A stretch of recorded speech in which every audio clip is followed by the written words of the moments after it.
Hello friends, welcome to my YouTube channel. दोस्तों, आज की वीडियो बहुत ही इंपॉर्टेंट है और इस वीडियो को शेयर करना मत भूलिए। दोस्तों, आज की वीडियो में मैं आपको बताऊंगा कि आपको एग्ज़ाम में जो सब्जेक्ट्स हैं आपके फर्स्ट सेमेस्टर के, उन्हें पास होने के लिए पासिंग मार्क्स क्या है, कितना पासिंग मार्क्स आपको लाना होगा और आपको थ्योरी में कितना एग्ज़ाम लाना होगा पास होने के लिए, और एग्ज़ाम से रिलेटेड जो किस लैंग्वेज में एग्ज़ाम देना है उन सभी के बारे में आपको बताऊंगा।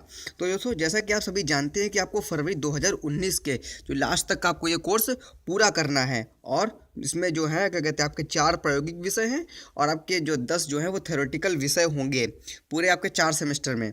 तो जैसा कि आप जानते हैं कि जो सैद्धांतिक विषय हैं, जो आपके जो थ्योरेटिकल जो सब्जेक्ट्स हैं, वो विषय कोड जो है वो 501, 502, 503 से लेके 510 तक का है, और जो आपके प्रायोगिक विषय जो हैं वो आपके 511, 12, 13 और 514 हैं।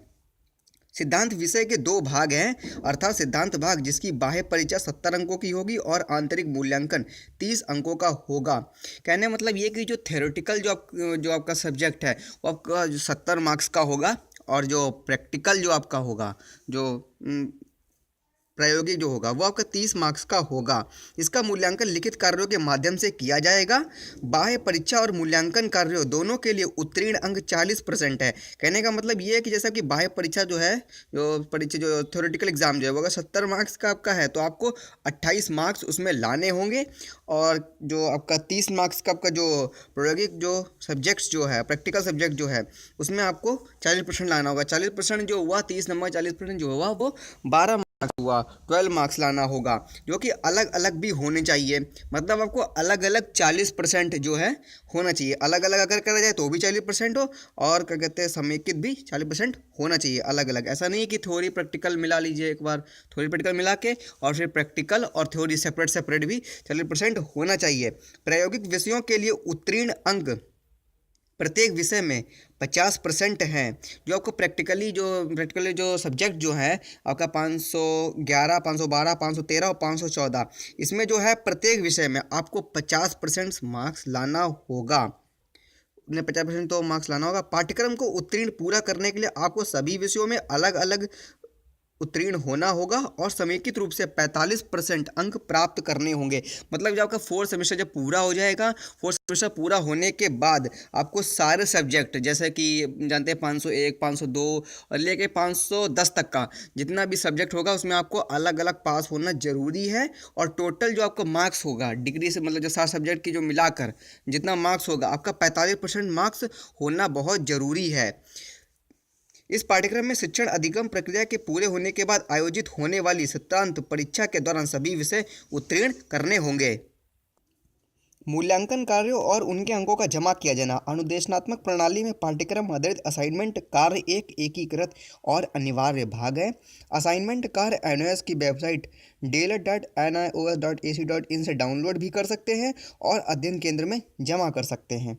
मतलब कि जो एनओएस की जो वेबसाइट है उस पर आपको असाइनमेंट जो कार्य जो हैं क्वेश्चंस वो आपको मिल सकते हैं, वहाँ से देख सकते हैं। कुल मिलाकर जो है आपके जो सिद्धांत विषय हैं 501 से लेकर 510 तक का, प्रत्येक विषय में 3 मूल्यांकन कार्य दिया गया है। सब जानते हैं कि जो फर्स्ट सेमेस्टर है, फर्स्ट सेमेस्टर में जो आपका कोर्स जो है वो 501, 502 और 503, इन पर आपको अलग अलग 3 असाइनमेंट, 501 का एक अलग असाइनमेंट, 502 का और 503 का अलग अलग असाइनमेंट बनाना होगा। मतलब टोटल आपको फर्स्ट सेमेस्टर में 3 असाइनमेंट बनाने होंगे।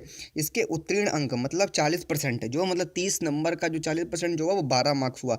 आपको 12 मार्क्स लाने हैं, तो ये तो बहुत आसानी से मार्क्स मिल सकता है आपको। मूल्यांकन कार्य से संबंधित विस्तृत जानकारी प्राप्त करने के लिए कृपया एनओएस वेबसाइट पर उपलब्ध कार्यक्रम मार्गदर्शक प्रश्न संख्या 5456 पर देखें। तो अब देख सकते हैं अगला जो है वो ये है कि अध्ययन केंद्र के समन्वयक को एनआईओएस मुख्यालय द्वारा एक लॉगिन आईडी और पासवर्ड दिया जाएगा, और समन्वयक इस आईडी और पासवर्ड का प्रयोग करते हुए मूल्यांकन कार्यों के अंकों को रिकॉर्ड करेंगे और उन्हें ऑनलाइन जमा करेंगे। कहने का मतलब ये है कि जो आपके असाइनमेंट्स के जो मार्क्स जो होंगे वो जो स्टडी सेंटर पर जो क्या कहते हैं कोऑर्डिनेटर वगैरह होंगे उनको एक आई और पासवर्ड दिया जाएगा एनआईओएस की ओर से, और वो स्टडी सेंटर से ही आपके मार्क्स जो हैं वो एनआईओएस को फॉरवर्ड करेंगे। कौन जो स्टडी सेंटर कोऑर्डिनेटर हैं वो आपके मार्क्स को फॉरवर्ड करेंगे एनआईओएस को। तो जो यहाँ से फॉरवर्ड हो जाएंगे स्टडी कोऑर्डिनेटर के द्वारा, वो आपके ऑनलाइन दर्ज किए जाएंगे नंबर। तो जो पाँचवा वो है कि मूल्यांकन कार्य सभी संबंधित अध्ययन केंद्रों एवं एनआईएस पर निम्न तिथियों के अनुसार जमा किए जाएंगे। जो फर्स्ट सेमेस्टर जो है आपका 501, 502, 503 जो है, इसका जो मूल्यांकन असाइनमेंट जो जमा करने की जो डेट जो है वो 20 जनवरी से 30 जनवरी के बीच आपको जमा किया जाएगा। और अध्ययन केंद्र और मूल्यांकन कार्यों का मूल्यांकन एवं अंकों को ऑनलाइन जमा करना, मतलब जो आपके असाइनमेंट चेक होंगे और उन पर मार्क किया जाएगा, क्या कितना किसों का मार्क्स मिला है, और जो मार्क्स मिला है वो जो स्टडी सेंटर कोऑर्डिनेटर है जो वो क्या कहते हैं उसको आईडी पासवर्ड के द्वारा एनआईएस को भेजेगा। और जिससे द्वितीय वर्ष तो अभी तो दूर है काफ़ी, तो प्रथम सेमेस्टर के लिए तो अभी इतना ही है कि 20 जनवरी 2018 से 30 जनवरी 2018 तक आपको असाइनमेंट जो है स्टडी सेंटर पर जमा करने हैं। तो इस प्रकार से असाइनमेंट जमा होंगे। लेकिन जैसे कि पीसीपी की तिथियों के बारे में कार्य समन्वय निर्णय लेंगे और इसकी सूचना संबंधित शिक्षकों को देंगे। आप अपनी परीक्षा राष्ट्रीय भाषाओं में उल्लेखित किसी भी भाषा में लिख सकते हैं। मतलब जैसे एग्ज़ाम की बात आई कि एग्ज़ाम किस में देना है, असाइनमेंट किस में बनाना है, तो जैसे कि आप जो कि रीजनल लैंग्वेज है वो उसमें आप असाइनमेंट बना सकते हैं, अपना एग्ज़ाम दे सकते हैं। और एग्ज़ाम देने के लिए आपको अभी एग्ज़ामिनेशन फॉर्म फिल करना होगा, और एग्ज़ामिनेशन जो फॉर्म जो है उसका चार्ज लगभग 250 रुपये पर कोर्स सब्जेक्ट के साथ होगा। देखिए, सत्रांत परीक्षा के लिए पंजीकरण और शुल्क जमा करना। आपको प्रत्येक सत्रांत परीक्षा से पहले परीक्षा फॉर्म भरना होगा। मतलब जैसे फर्स्ट सेमेस्टर है तो आपको फर्स्ट सेमेस्टर का जैसे पेपर देना है तो आपको फर्स्ट सेमेस्टर के लिए आपको एग्जामिनेशन फॉर्म फिल करना होगा।